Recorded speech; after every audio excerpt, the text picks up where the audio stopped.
Uma boa noite a todos, aos encarnados e aos desencarnados. Vou continuar fazendo a leitura desse livrinho, Jesus no Lar, fazendo uma sequência.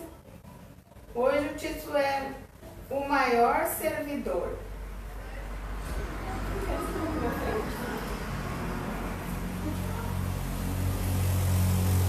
Presente à reunião familiar, Felipe, em dado instante, perguntou ao Divino Mestre: Senhor, qual é o maior servidor do Pai entre os homens na terra? Jesus refletiu alguns minutos e contou. Grande multidão se congregava em extenso campo, quando aí estacionou o famoso guerreiro, carregado de espadas e medalhas, que passou a dar lições de tática militar, concitando os circunstantes ao aprendizado da defesa. O povo começou a fazer exercícios laboriosos, dando saltos e entregando-se a perigosas corridas, sem proveito real. Todavia continuou como dantes, sem rumo e sem júbilo, perdendo muitos jovens nas atividades preparatórias de guerra provável. Logo depois apareceu na mesma região um grande político, com pesada bagagem de códigos, e dividiu a massa em vários partidos, declarando-se os moços contra os velhos, os lares pobres contra os ricos, os servos contra os mordomos, e não obstante a sementeira de benefícios materiais introduzidos na zona pela competição dos grupos entre si, o político seguiu adiante, deixando escuros espinheiros de ódio, desengano e discórdia entre os seus colaboradores. Depois dele surgiu um filósofo, sobrando volumosos alfarrábios, e dividiu o povo em variadas escolas de crença que em breve propagavam infrutíferas discussões nos círculos de toda a gente. A multidão duvidou de tudo, até mesmo da existência de si própria. A filosofia, sem dúvida, apresentava singulares vantagens, destacando-se a do estímulo ao pensamento. Mas as perturbações de que se fazia acompanhar eram das mais lastimáveis, aos cérebros menos aptos ao esforço de elevação. Em seguida, compareceu um sacerdote munido de roupagens e símbolos, que forneceu muitas regras de adoração ao Pai. O povo aprendeu a dobrar os joelhos, a lavar-se e a suplicar a proteção divina em horas certas. Entretanto, todos os problemas fundamentais da comunidade permaneceram sem alteração. No extenso domínio não havia diretrizes ao trabalho, nem ânimo consciente, nem valor, nem alegria. A doença e a morte, a necessidade e a ignorância eram fantasmas de toda a gente. Certo dia, porém, apareceu ali um homem simples.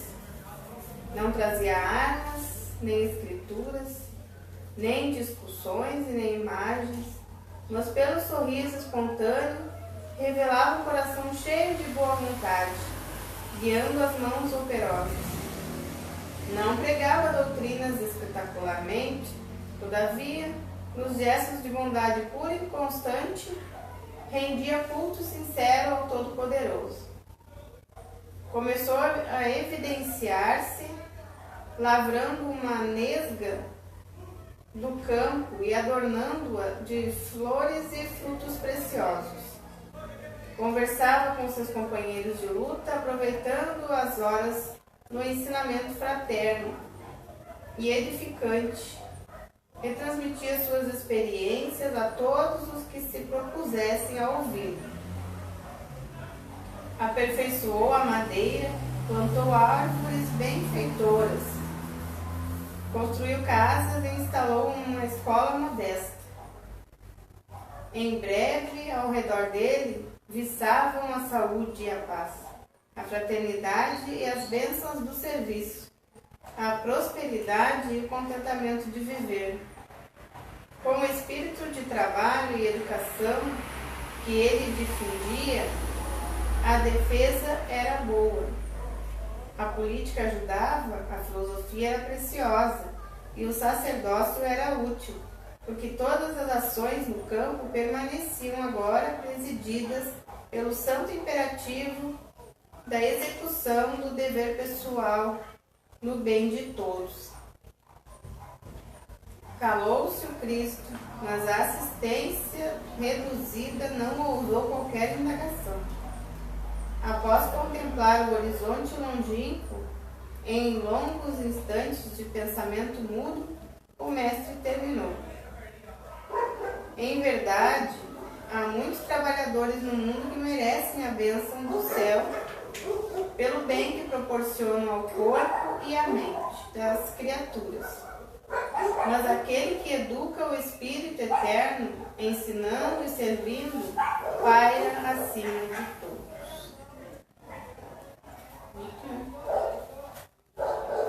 Então agora vamos passar para as preces do nosso irmão Ederson.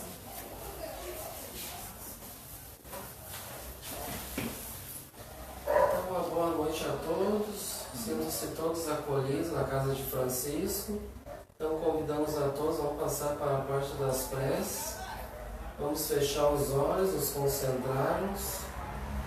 E vamos nesse momento rogar a Deus, nosso Pai, que abençoe e ilumine a todos nós, através de seus emissários, trabalhadores incansáveis do bem, essa família espírita, sob a tutela do nosso patrono espiritual, nosso Pai Francisco, que possa abençoar a todos aqui encarnados e desencarnados, que todos possam se sentirem melhores, possam receber aquilo que vieram buscar e saírem daqui melhores ao qual que chegaram.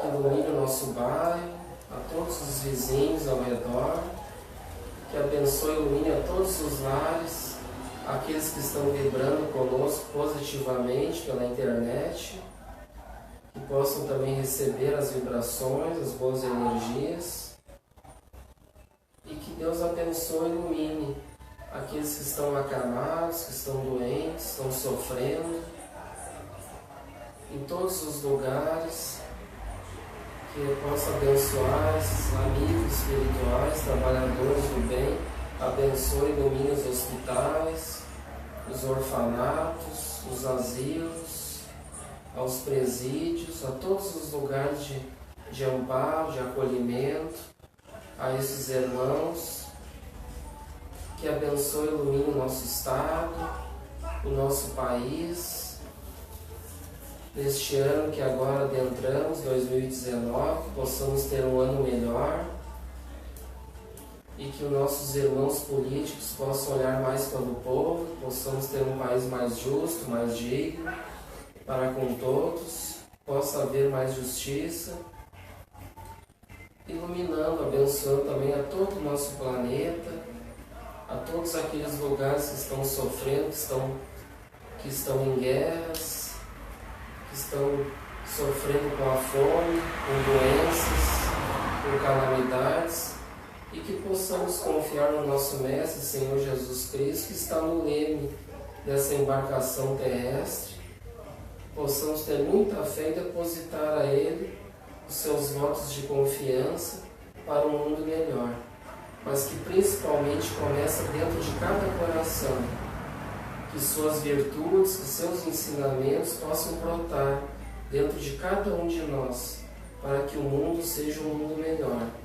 E assim, Senhor, em Teu nome agradecemos, e que abençoe também a nossa irmã facilitadora da noite, que possa transmitir da melhor forma possível o Evangelho e possamos ter olhos de ver, ouvidos de ouvir a mensagem para todos nós nesta noite de hoje. Que assim seja. Então é com enorme alegria, temos a nossa irmã trabalhadora da casa, a irmã Dulcinea, então seja muito bem-vindo, tempo é seu. E a gente vai fazer então o tema do capítulo 18, retomar, o tema pelas suas obras, que se reconhece o verdadeiro cristão, no capítulo 18, item 16.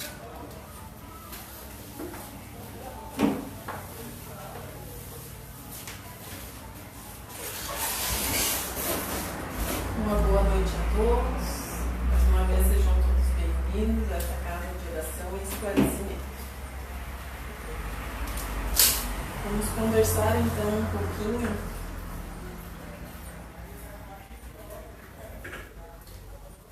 sobre este tema. Reconhece-se os cristãos pelas suas obras.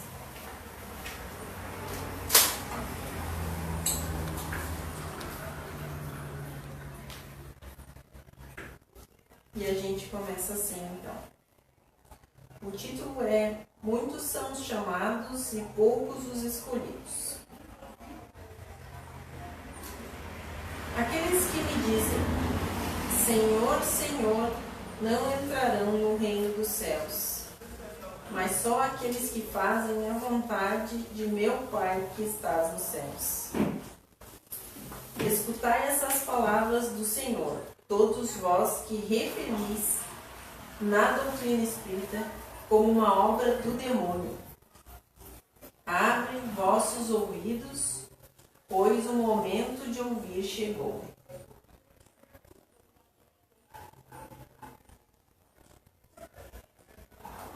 Quem passa essa mensagem para nós é o Simeão,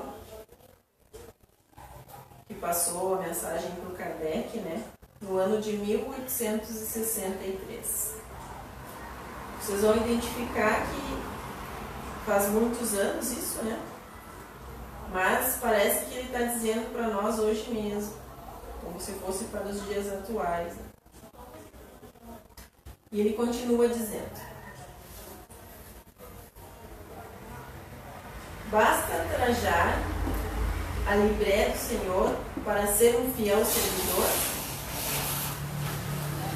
Basta dizer, eu sou cristão,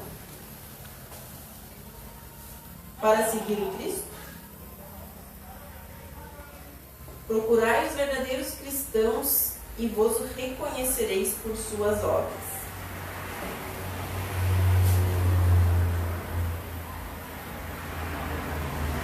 Como muitas vezes a gente falou,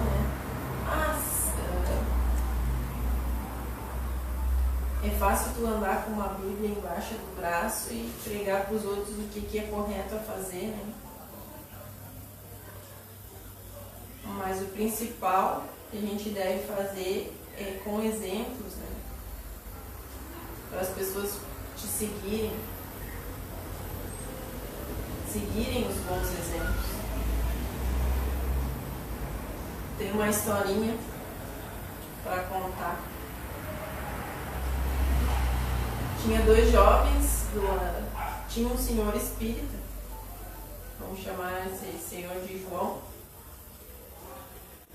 O senhor João era da casa espírita e ele estava do lado de fora, na porta, conversando com alguns dos seus irmãos que estavam ali dentro da casa, e passou dois jovens por eles, E eles conversando, um disse pro outro: fulano ali, esses espíritas aí, são um baita miserável. Falo, mas fazer que é bom nada. Tu cuida só. Perto dali tinha um mendigo, Era dias de frio, e perto dali tinha um mendigo, e eles passaram pelo mendigo e foram lá e largaram umas moedinhas para ele, Nossa, passaram, e eles viram que o João estava terminando de conversar com o pessoal na frente da casa espírita e que depois ele ia passar por lá por onde estava o mendigo, Aí eles resolveram, quer ver? Vou te mostrar. Olha como eles são só de ficar falando, de ficar falando. Vamos se esconder aqui no cantinho. A gente se esconde e aí a gente... Aí vou te mostrar como eles são muito de ficar conversando, de falar bonitinho, mas fazer que é bom não faz nada. Aí o João terminou as tarefas dele ali, tudo, fechou a casa espírita. E seguiu o caminho dele por aquele trecho que passou pelo mendigo. E o cara disse, olha só, fica cuidando. Aí o João chegou. E aí, meu amigo? Tu não tá bem aí? No que eu posso te ajudar? Ele disse, não tenho dinheiro pra nada, não sei o quê. Aí o João botou as mãos no bolso, assim, procurando dinheiro, não tinha R$1. Ele disse, amigo, não posso te ajudar, não tem 1 centavo aqui. Aí o guri olhou pro outro guri, né, e cutucou ele, viu o que eu te disse? São tudo miseráveis. E no mesmo momento que ele fez isso, né, o cara disse assim, olha, eu não tenho dinheiro aqui comigo mais, né, eu posso te ajudar com isso. Daí ele tirou o casaco dele, né, o João tirou o casaco dele e cobriu ele com o casaco, né, e disse, é o que eu posso fazer por ti agora nesse momento, meu irmão. Mas, volta a me procurar ali na casa espírita que eu vou procurar te ajudar no que for possível, né? O João falou para ele. Daí, a partir disso, dessa situação, aqueles 2 jovens se interessaram pela doutrina espírita, então, né? Porque eles achavam que os espíritas eram do demônio, que nem diz ali no início. E aí eles começaram a frequentar o centro, né? E com o tempo se tornaram bons trabalhadores, porque os jovens são muito curiosos, né? Eles são muito de investigar as coisas. Vamos continuar a nossa leitura.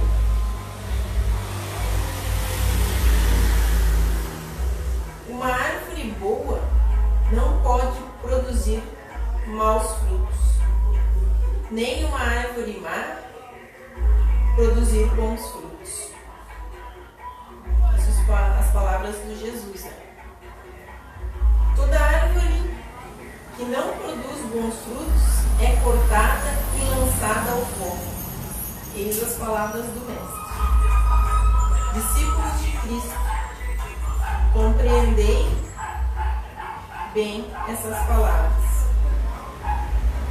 Quais são os frutos que deve produzir a árvore do cristianismo? Quais serão esses frutos que devem produzir a árvore do cristianismo? E a gente põe a se pensar, né?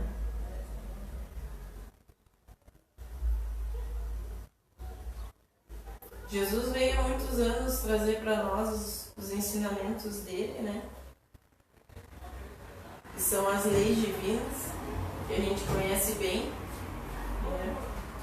E muitos de nós a gente conhece todas as leis e sabe como elas funcionam, mas é difícil para nós ainda colocar em prática todas elas. Aí a gente pensa, né? Quais são os frutos que deve produzir a árvore do cristianismo? Isso é uma coisa para ficar na nossa consciência, né? Quais serão esses frutos?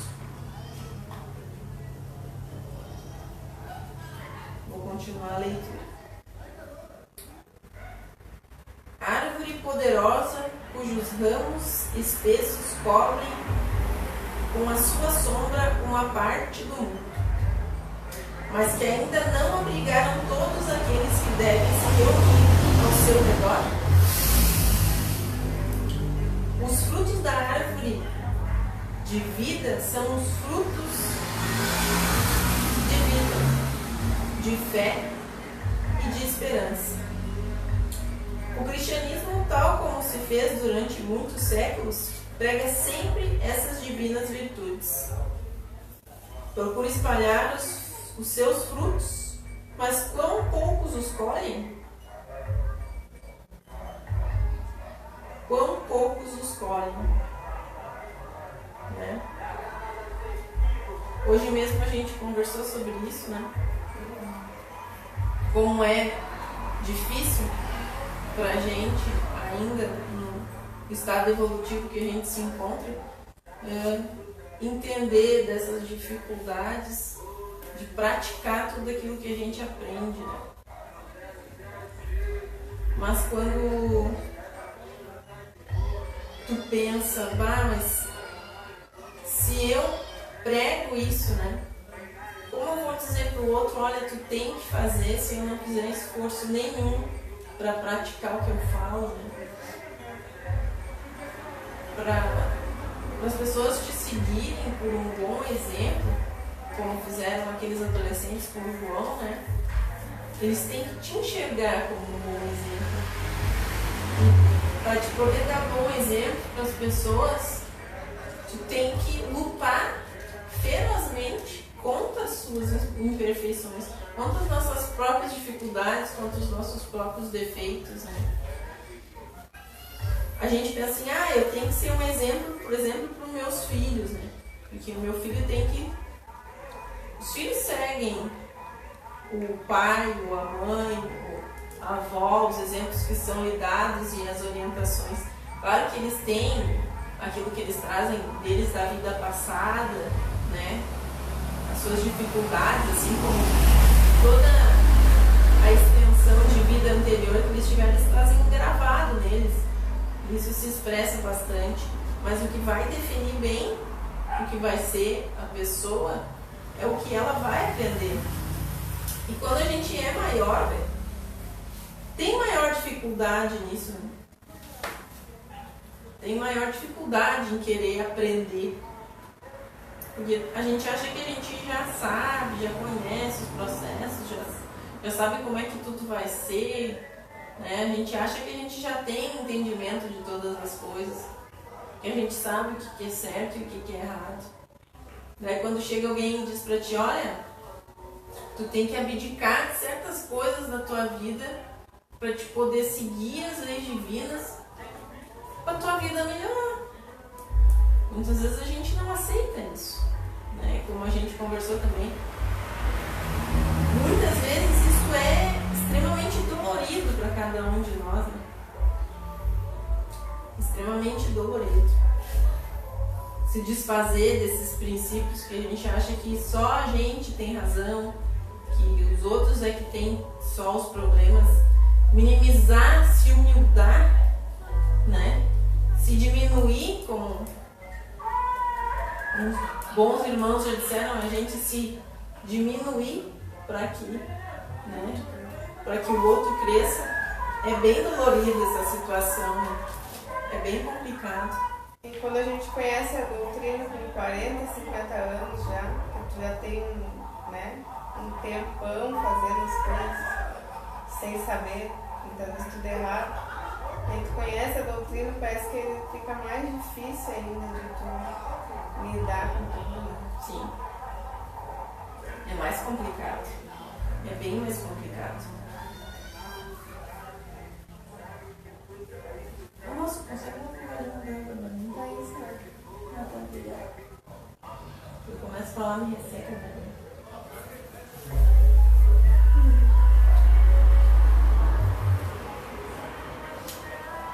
Onde é que eu parei?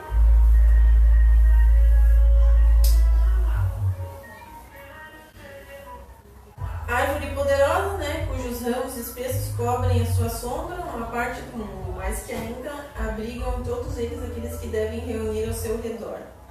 Os frutos da árvore da vida são frutos da vida, de esperança e de fé.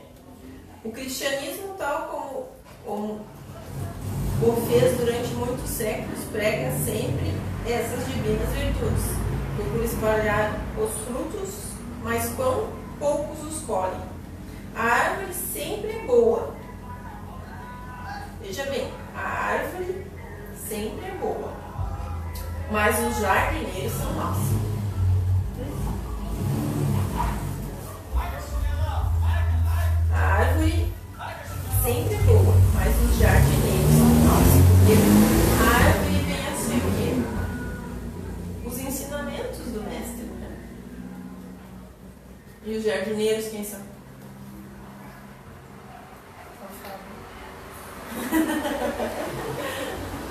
jardineiros somos nós, né? Nós somos os jardineiros. Eles quiseram conformá-la à sua ideia. Eu acho que é assim, né? Eu aprendi que é assim. Como é que agora vão querer que eu entenda que é diferente? Quiseram modelá-la segundo as suas necessidades, né? Eu sei o que é melhor para mim, eu sei quais são as minhas dificuldades. Não vem outro querer dizer para mim que agora eu tenho que deixar de fazer isso, que eu tenho que deixar de fazer aquilo. Isso não vai dar certo, né? Tem muito dessas dificuldades, né? Eles acortaram, diminuíram, mutilaram. Seus ramos estéreis não produzem maus frutos, pois nada mais produzem.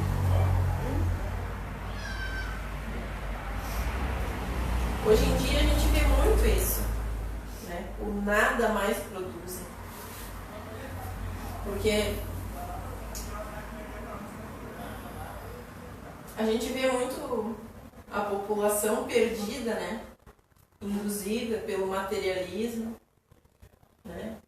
A pensar em si, o que é bom para mim, o que eu não tenho, né? O que eu posso ter, e a não pensar no outro, né? Que seria praticar a caridade, o amor para com o próximo, né? Então, os ensinamentos do mestre, que seria essa árvore, eles são podados ao máximo, né? Como disse ali, eles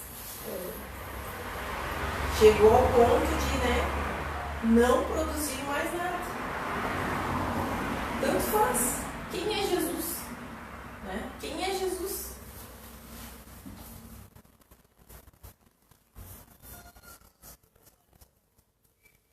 E as pessoas só têm entendimento disso, às vezes, quando passam por alguma dificuldade, né? Não tem mais um caminho, não tem mais um rumo, não tem mais nada, daí eles vão procurar saber quem é Jesus. Que história é essa de Jesus? O que são essas leis? Como a minha vida pode melhorar? Né? Quando não tem mais recurso nenhum. Continuando.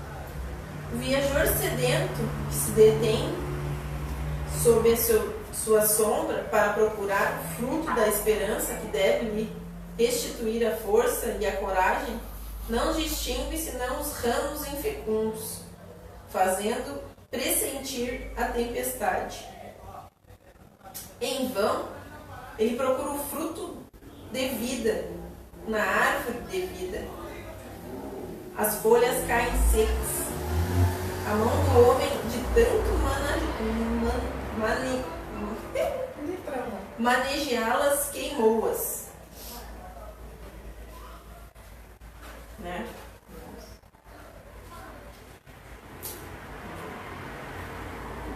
Porque Jesus trouxe os ensinamentos, né? Mas as pessoas foram modificando elas ao seu bom proveito, né? O que eu posso tirar de proveito desses ensinamentos do mestre? Para o meu, para mim, para a minha intenção, para o meu proveito. O homem fez muito disso e a gente vê muito disso hoje em dia, né? A gente vê muito dessa situação. Jesus, quando ele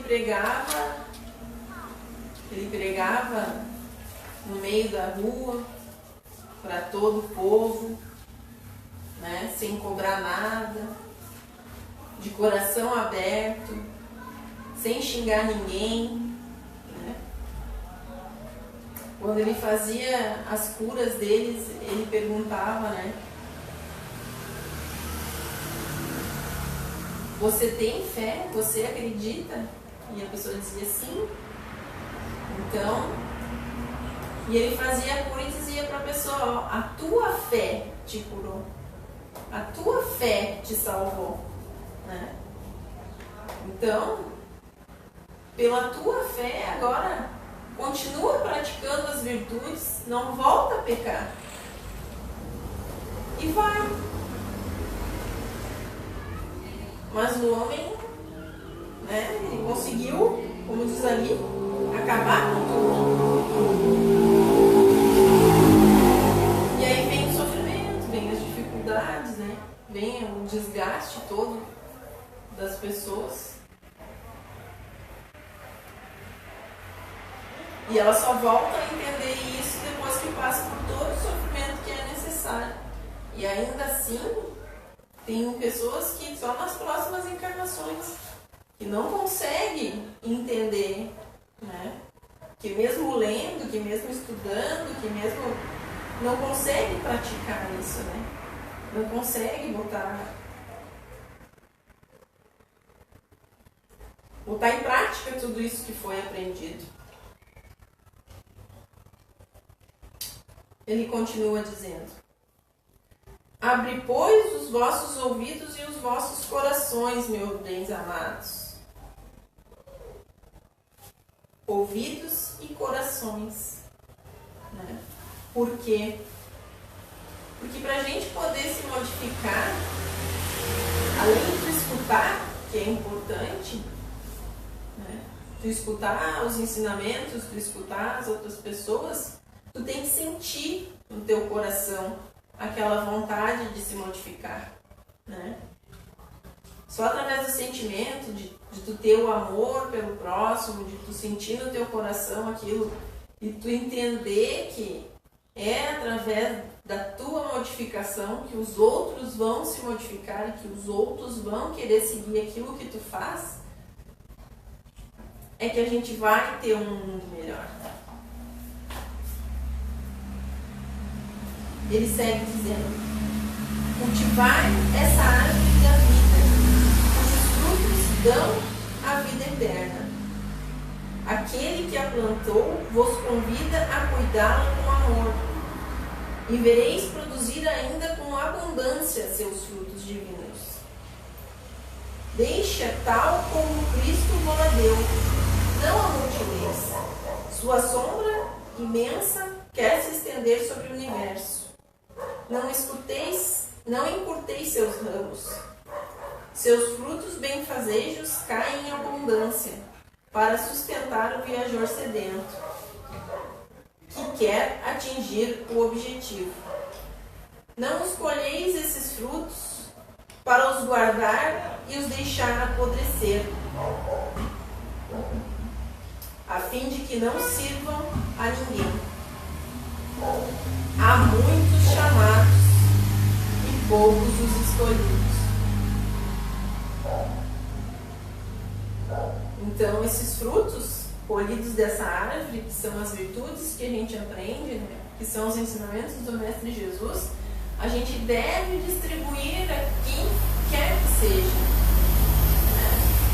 Não tenhamos vergonha, não tenhamos inibição, né? Porque agora a gente conhece a verdade, né? A gente sabe o que é certo e o que é errado. E a gente deve passar isso para as pessoas para que elas entendam também. Pode ser que não seja neste momento, pelas palavras que a gente vai passar para as pessoas, que elas tenham esse entendimento. Mas vai chegar um dia que aquilo que foi dito vai cair na consciência, né? E sabedora da verdade, desse conhecimento, ela vai procurar saber mais. E aí ela vai entender por que sofre tanto, por que tem tantas dificuldades. Né? É só através do entendimento de que só praticando as virtudes, né? Que só se humildando, que só fazendo a caridade, que só pensando mais no outro do que em si próprio, é que a gente consegue achar a paz e a verdadeira felicidade. A gente ainda tem muita dificuldade para isso, né? A gente conversou sobre isso hoje também no Evangelho, que a gente tem dificuldade de se diminuir, né? De achar que o outro tem que ser mais atendido do que eu. Porque a gente tem esse sentimento de por que não pensa em mim? Né? Por que não olha por mim? Por que não se importa comigo? Né? E o mestre vem ensinar pra gente, né, que a gente deve fazer tudo pro outro por amor, por carinho, por atenção,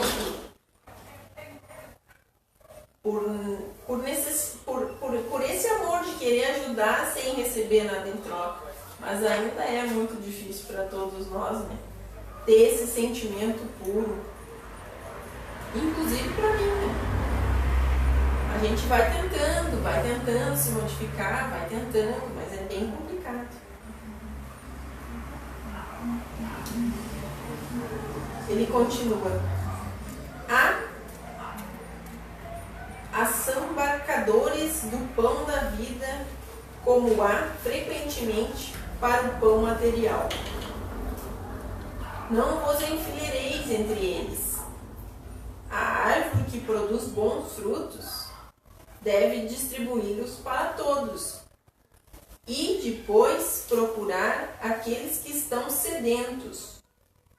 Conduzi-os sobre os ramos de árvores e divide com eles o abrigo que ela vos oferece.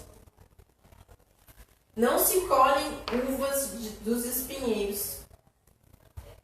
Meus irmãos, distanciai-vos, pois, daqueles que vos chamam para vos apresentar as dificuldades dos caminhos, e segue aqueles que vos conduzem à sombra da árvore de vida.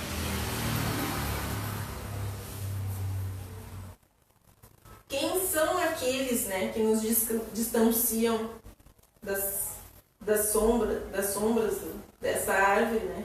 Quem são aqueles que nos apresentam as dificuldades do caminho? São os materialistas, infelizmente, né? Aqueles que querem dizer para ti que, olha, tu tem que ter isso, senão tu não vai ser feliz. Né? Tu tem que comprar um carro melhor do que o meu, porque senão tu não vai ser feliz. Tu tem que ter um sapato melhor do que o meu, porque senão tu não vai ser feliz. A mídia vende isso o tempo todo, né? A maioria dos seres humanos vende isso o tempo todo. Que tu tem que ter mais e melhor do que os outros para te ser feliz. Essas são as dificuldades do caminho, né? Cara, se tu não tomar cervejinha comigo, não, tu não é meu camarada. Né? Tu não é minha parceria se tu não tomar cervejinha comigo. Vamos encher a cara. Não, mas eu não quero, obrigado. Mas tu é um otário. Eles te enredam de uma forma, mas o que a pessoa não nota e não percebe é que essa pessoa tem um sofrimento muito grande. Né? Ela precisa da bebida para se livrar das dificuldades. Ela não tem aceitação dos problemas da vida. Então ela precisa da bebida, das drogas, que seja, né? Daquilo que tira ela do que é normal, porque ela acha que assim ela vai esquecer um pouco dos problemas, mas não vai esquecer. No outro dia os problemas vão estar lá, né? No outro dia as dificuldades vão estar lá. E o que o mestre ensina a gente? A enfrentar essas dificuldades, esses problemas, os desafios diários que a gente tem todos os dias, né? Fazendo o melhor possível com aquilo que tem. Ele fala ainda: o Divino Salvador, o justo por excelência, disse, e suas palavras não passarão. Aqueles que me dizem, Senhor, Senhor, não entrarão todos nos reinos dos céus, mas só aqueles que fazem a vontade do Pai que está nos céus. Então não adianta dizer, né? Porque isso é certo, porque isso é certo, porque isso é certo, e eu não praticar. Né? O Senhor, Senhor, o Senhor, Senhor, é bonito de falar, né? Eu posso dizer para um e para outro, olha, tu deve agir assim, né? Tu tem que deixar de fazer isso, tu tem que fazer melhor. Mas se eu não faço, como eu posso dizer para o outro? Né? Se eu não pratico essas virtudes, eu não tento praticar, porque na verdade estamos todos aqui para tentar praticar, né? Aqueles que são melhores, é o nosso amigo Chico Xavier, né? Hoje ainda o Divaldo Franco, se esforçam bastante, é o máximo que eles conseguem, né? Para alcançar essas virtudes, a gente perto deles não é nada. Mas que a gente consiga, né, praticar isso com mais vontade, com insistência, em passar por cima dessas nossas mazelas, dessas nossas dificuldades, né?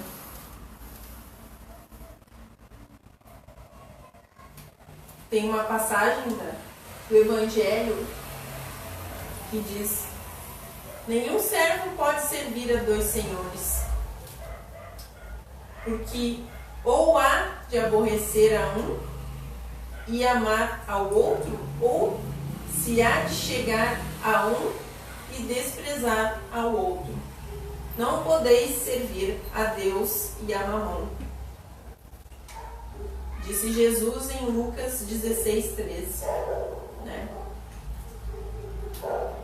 É chegado o momento da gente analisar as nossas vidas e entender.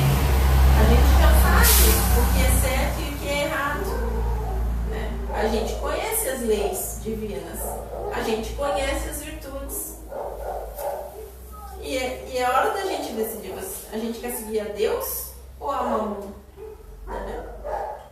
A gente quer, ou seja, a gente quer seguir as virtudes, as leis divinas, né? Ou ao materialismo, ao que os outros acham que é certo, né? Ao que os outros empurram goela abaixo, vamos dizer assim, a gente querendo dizer que é assim que tu vai ser feliz, né?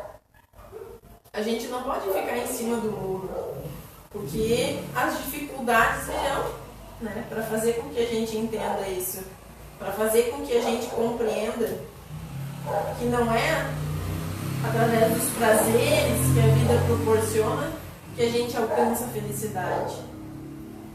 Tem uma alegria momentânea, mas como eu disse, né, passado daquilo ali, voltam os problemas e as dificuldades, né?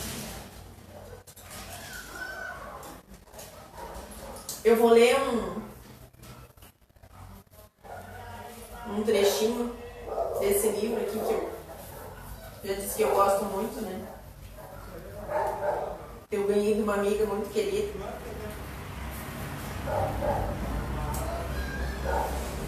O título é As Escamas de Nossos Olhos. Também tem uma parte do Evangelho que diz: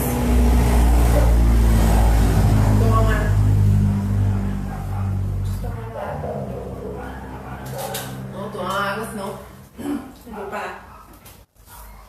E logo lhe caíram dos olhos como que umas escamas e recuperou a vista.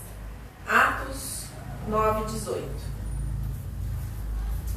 A citação acima evocada, o ocorrido com Paulo de Tarso após o seu encontro com Jesus na estrada de Damasco. Cego e abandonado pelos amigos de antes, Paulo foi socorrido por Ananias, a pedido do próprio Jesus, para que a sua visão fosse restabelecida. Paulo era um vaso escolhido, o que significava ser ele importantíssimo na divulgação do cristianismo para os povos gentios, ou seja, os não-judeus. Se caíram realmente escamas, areia das estradas do deserto, dos olhos de Paulo? O que eram essas escamas e por que caíram? São fenômenos físicos irrelevantes diante da abertura da vista espiritual do futuro apóstolo. O fato importante é que Paulo voltou a ver as coisas do mundo material, mas principalmente a enxergar a realidade espiritual da vida. Ele tinha o merecimento de ter visto Jesus. Ele viu Jesus. A gente sabe que Paulo de Tarso, antes Saulo, né, foi um perseguidor ferrenho dos cristãos. Ele era totalmente contra o cristianismo, né? E Jesus, né, se mostrou a ele para que ele entendesse, né? E o cegou para que isso acontecesse.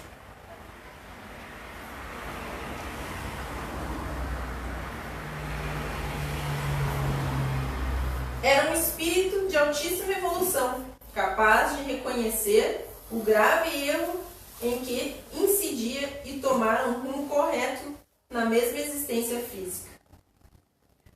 Quantos séculos não gastamos para modificar uma atitude errada que se repete insistentemente?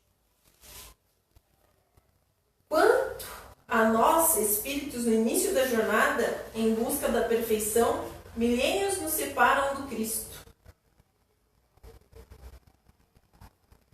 Como a gente disse, né?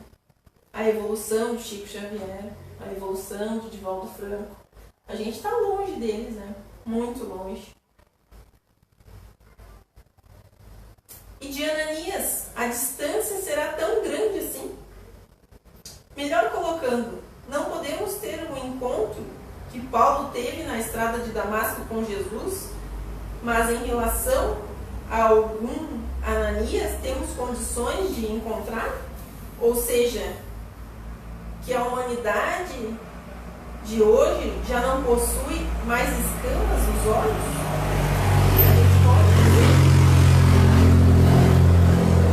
A gente pode dizer que a humanidade de hoje não possui mais escamas nos olhos? Acho que não. Por exemplo, será que a vaidade, o orgulho, o egoísmo não seriam escamas que também cegam quanto à realidade da vida espiritual? Os que detêm na sede do poder que o mundo lhes confere por tão pouco tempo em que se julgam imortalizar no poder para sempre, não estariam também cegos? Né? A maioria dos nossos políticos hoje, né? Podemos dizer assim. Os que amontoam avidamente e desesperadamente, tornando-se escravos do dinheiro, estão exagerando a verdadeira realidade das coisas? Os corruptos e corruptores que se beneficiam da impunidade não teriam escama nos olhos que conferem a miopia espiritual de julgarem que ficarão para sempre na existência que agora empregam o mal? Aqueles que julgam que nunca prestarão contas à justiça incorrupta também não trazem escamas nos olhos? Os que se transformam na razão do sofrimento alheio, utilizando-se do semelhante, como se o outro existisse apenas para submeter-se aos seus caprichos, estão enxergando bem a realidade da vida? Não estariam cegos pelas escamas do desamor? Quando chegamos rapidamente ao atrito por pequenas coisas, quando disputamos querelas insignificantes, não estaremos com escamas do egoísmo e do orgulho em nossos olhos? Quando um homem abandona a mulher e os filhos em busca de novas aventuras, podemos considerar que ele está enxergando bem o aspecto espiritual da existência? Ou estaria envolvido pelas escamas da ilusão? Quando filhos planejam a morte dos próprios pais, quando uma criança é abandonada de maneira brutal, seria incorreto pensar que os olhos dos autores desses crimes estejam envolvidos pelas escamas da cegueira, da inconsequência diante da semeadura tão espinhosa? Poderíamos continuar fazendo um desfile de situações em que as escamas da cegueira, representadas pelos valores materiais, conferem aos homens da atualidade. E não podemos nos encontrar com a figura de Jesus, como ocorreu com Paulo? Será que com todas essas dificuldades a gente não consegue alcançar Jesus e os seus ensinamentos? Teremos pelo menos a presença de um Ananias? Será que tem um Ananias por aí? Para poder ajudar a gente? Sim, já tivemos muitos Ananias na vida.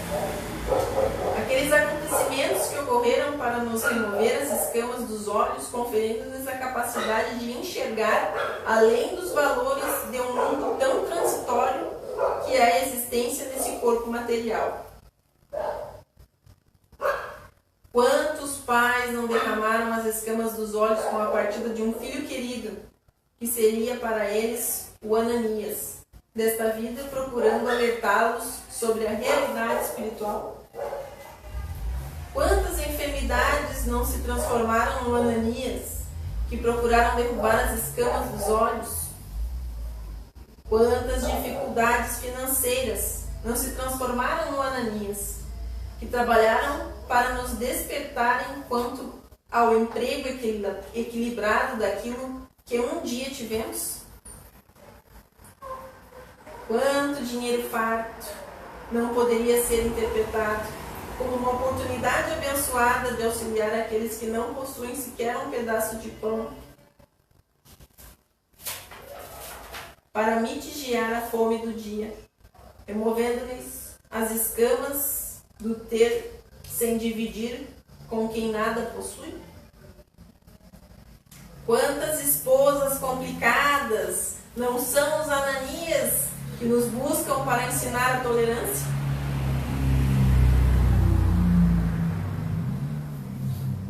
Quantos maridos difíceis não nos procuram como Ananias para lecionarem a paciência? Quantos filhos problemas não nos visitam no lar como Ananias e tentam ensinar a responsabilidade perante os espíritos, filhos de Deus que a vida nos deposita nas mãos? Se procurarmos com coragem e sinceridade, haveremos de encontrar muitos acontecimentos em nossas vidas que agem como Ananias diante de Paulo, retirando dos seus olhos as escamas que não o permitam enxergar a realidade espiritual da existência. A diferença, a grande e imensa diferença, é que Paulo viu e nunca mais deixou se cegar pela transitoriedade dos valores fugazes que se iniciam no berço e são retidos no túmulo.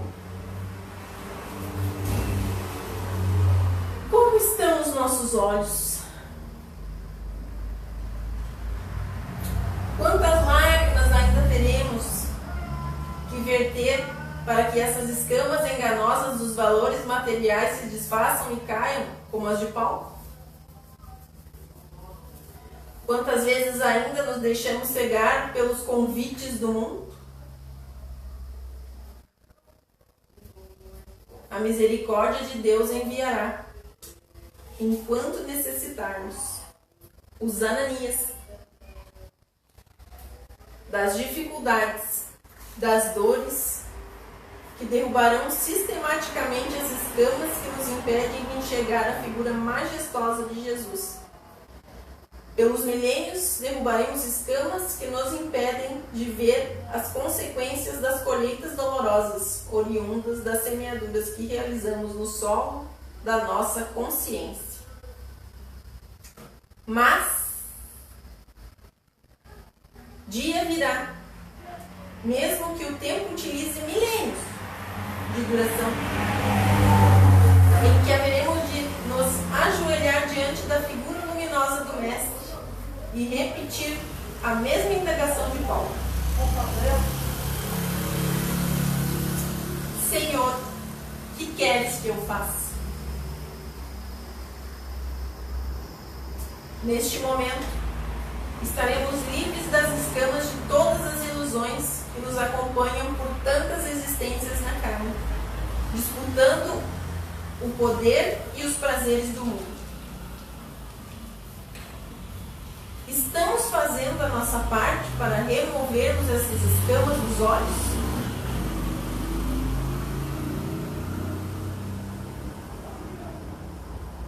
Cada um de nós, será que está fazendo a nossa parte para remover essas escamas dos olhos? Né?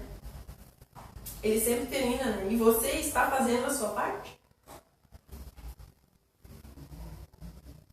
O livro é faça a sua parte. Quanto a gente tem se esforçado para não cair, né? Na lábia dos materialistas deste mundo. Se a gente conhece todas as verdades, né? Todas as dificuldades do mundo e sabe que é através dos nossos defeitos, das nossas más inclinações que a gente vai sofrer mais. Quanto a gente tem se esforçado para que isso se modifique? A vida da gente só vai melhorar quando a gente aprender a amar, né? Amar indistintamente, independente de qualquer coisa. Quando a gente aprender a ser caridoso e a ser humilde, né? E uma coisa leva a outra que leva a outra. O amor é a lei maior. Mas a gente só aprende a ser humilde através da caridade, né? A se doar pelo outro. A nossa dificuldade ainda é se doar pelo outro de coração, com a nossa mais profunda vontade de coração, não pelo que o outro pode me proporcionar, o que o outro pode me trazer de volta disso. Jesus amou a todos e ajudou a tantos quanto ele pôde e sofreu tanto, né? E nunca cobrou nada por isso, né? Nunca cobrou, eu quero que eles me amem, eu quero que eles me sigam, eu quero que eles façam tudo por mim. Não, né? Ele pregou as leis divinas para cada um que quisesse escutar, né? Cada um que tivesse interesse no que ele estava passando, que quisesse escutar aquelas leis. E aquelas leis ficaram na consciência de cada um. Eu sei que a gente levou milênios para chegar até aqui, né? Aonde a gente está hoje e ter um pouquinho de consciência, bem pouquinho.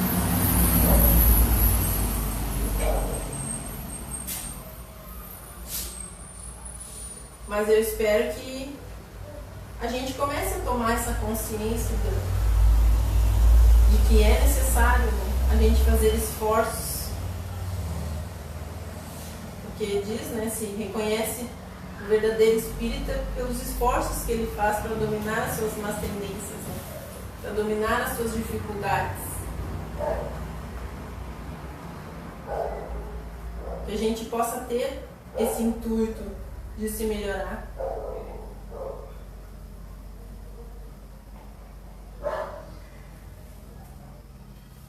Então, quem são os verdadeiros cristãos, né?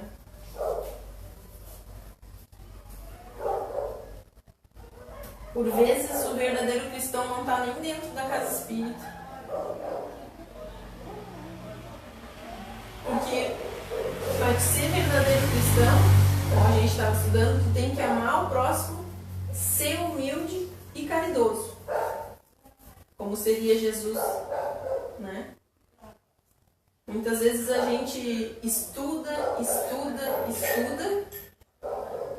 e passa para todo mundo, mas não aprende nada, né? Eu tenho um cabedal de conhecimento de livros que eu li, de datas que eu sei, de históricos do Evangelho. Eu sei o Evangelho de cor e salteado. Sei tudo o que está escrito aqui. Não, é só me perguntar, eu sei tudo. Pergunta. Vou te dizer qual é o capítulo, qual é que é o início, qual é o final e tudo. Te passo tudo o que tu quiser saber. Mas quando chega a hora de ser cristão, né, que é entre aqueles, principalmente do meu lar, comunidade ou da minha casa espírita, né? Eu não sei ser caridoso, eu não sei ser amoroso, eu não sei tratar bem as pessoas. Por vezes tem um familiar meu que eu não falo há séculos.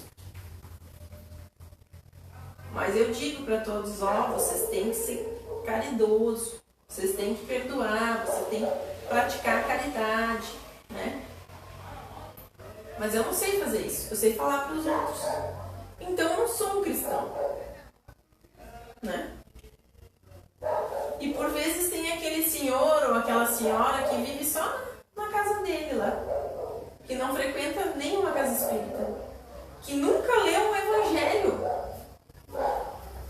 mas ele ajuda todo mundo, ou ela, né? E ajuda de coração, e faz isso por amor, porque também não fica esperando receber nada em troca.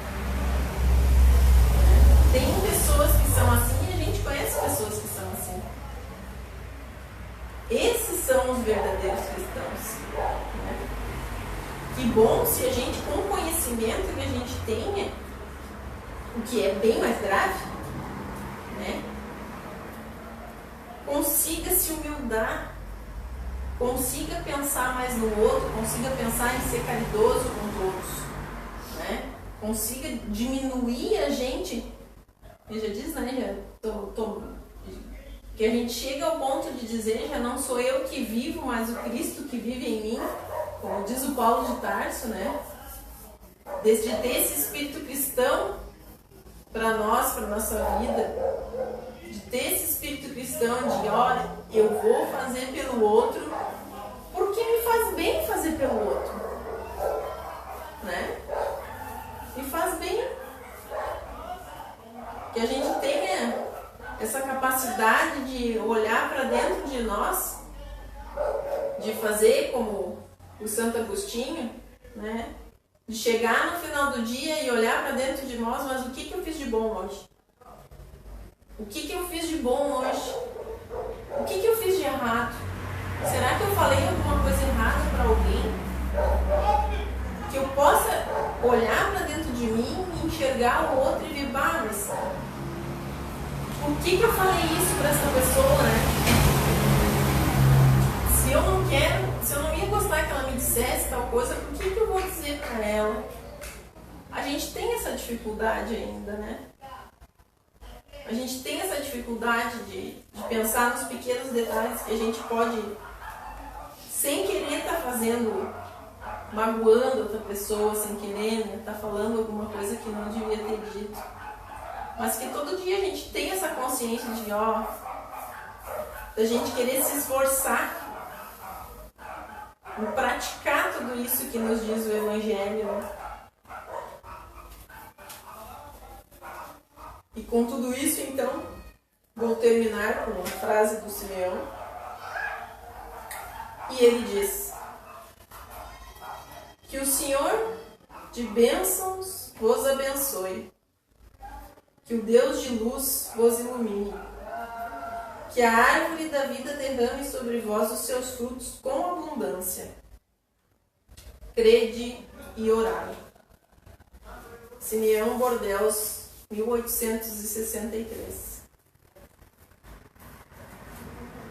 Então, meus irmãos, que a gente possa vigiar os nossos pensamentos e as nossas atitudes, porque sabemos que somos rodeados de irmãozinhos desencarnados, né? Menos esclarecidos do caminho, e que eles esperam uma sintonia menos favorecida da nossa parte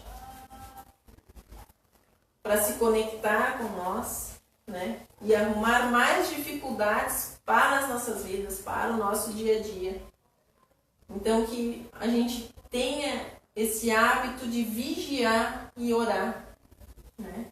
Vigiar os nossos pensamentos para que a gente não tenha sentimentos ruins, e de orar pedindo, né, sabedoria, entendimento para todas as coisas, para as nossas dificuldades, para que a gente aprenda cada dia, né, em cada dia de nossas vidas, né?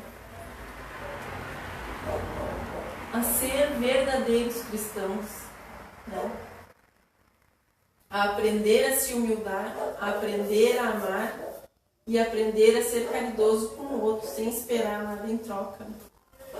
Esse é o meu desejo para todos nós. Obrigado pela oportunidade. E até uma próxima.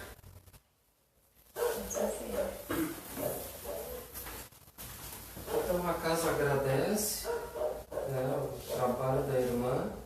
Fica a reflexão para todos nós, então, nessa noite, né? Porque a gente tem que refletir tudo aquilo que está aprendendo, né, sentindo no coração. E essa mensagem essa explicação desse versículo, essa passagem de Jesus que Simeão explica tão bem, né? E quem quiser conhecer a história desse benfeitor Simeão, tá lá no livro Há 2000 anos de Emmanuel. Conta bem a história desse benfeitor aí que foi um mártir do cristianismo primitivo, né? Então fica o exemplo para todos nós, então com exemplo daquilo que ele viveu, e todos aqueles benfeitores que estão no Evangelho, que assinaram ali um nome, eles trouxeram aquilo que eles viveram, né? Praticaram as boas obras, né? Como verdadeiro cristão, né? Sofrer, se martirizar pelo amor ao Cristo, ao Evangelho. E aí fica o exemplo para todos nós, né? Que um dia todos nós, também vamos nos sacrificar, vamos nos martirizar, ter a renúncia de cada um de nós para fazer esses verdadeiros esforços, né? Um dia todos nós vamos ter que passar também. Então agradecemos a todos também a presença. Então convidamos a todos para nós fazer a nossa prece de encerramento.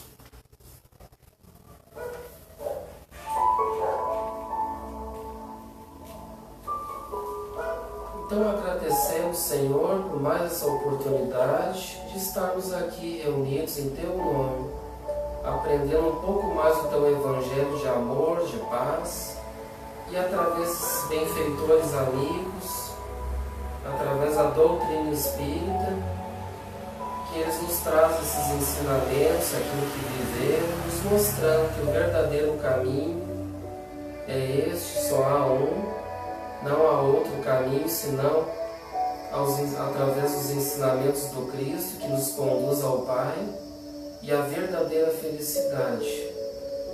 Agradecemos por tudo, Senhor, por essas bênçãos, e que possamos sair daqui renovados e que possamos meditar e refletir sobre esses ensinamentos nas nossas vidas. Agradecemos por tudo e damos então por encerradas as atividades doutrinárias desta noite. Que assim seja. Tenham todos uma boa noite.